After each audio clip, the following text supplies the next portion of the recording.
په الله مې د قسمي که مرګ پورې الله تا خراب کی ته خلاصه کې ستا بچي به الله نه خرابوي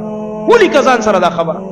ستا بچي به الله خراب نه کړي لږه ګټه وکړه قسم په الله دومره غټه ګټه دې وکړه چې د کونډو رنډو د یتیمانانو د فقراو د کمزورو خلکو دعا دې واخسته صدقې ورکوي او دغه رنګه دا غریبانان دا یتیمانان دا کونډې رنډې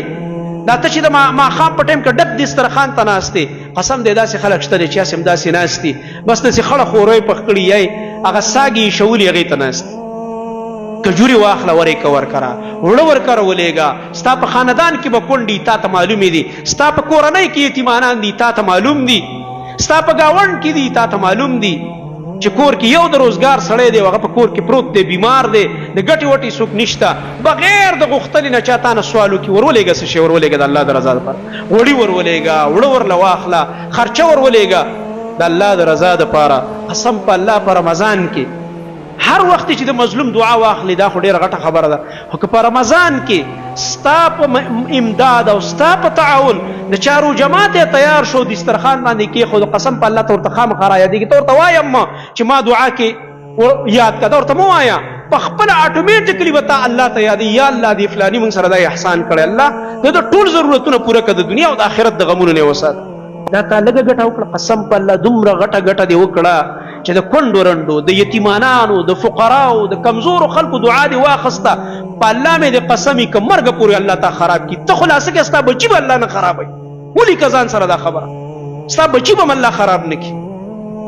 منګه د ګټې چل نه دی زده کړی د الله نبي صلی الله علیه وسلم موږ ته طریقې راښودلي علاجونه د الله نبي فرمایي انما تنصرون بضعفائکم وفقرائکم ته غواړې چې الله ما سره مدد وکړي تاسو سره مدد کېږي ستاسو په ضعیفانو او فقیرانو خلکو باندې څه معنا ضعیف فقرا محتاج کمزوري خلک وګوره هغوی سره مرسته وکړه مدد وکړه تعاون وکړه د خپل وس مطابق الله رب العالمین به تا سره مدد کوي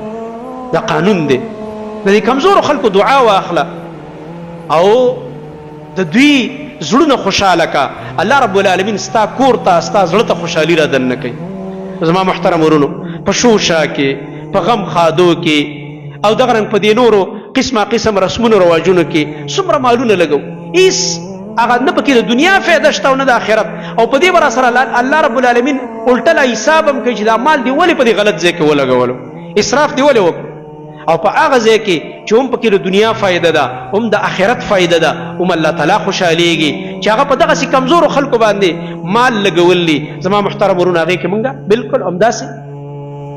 ناراسته وي بالکل توجه ورته نشته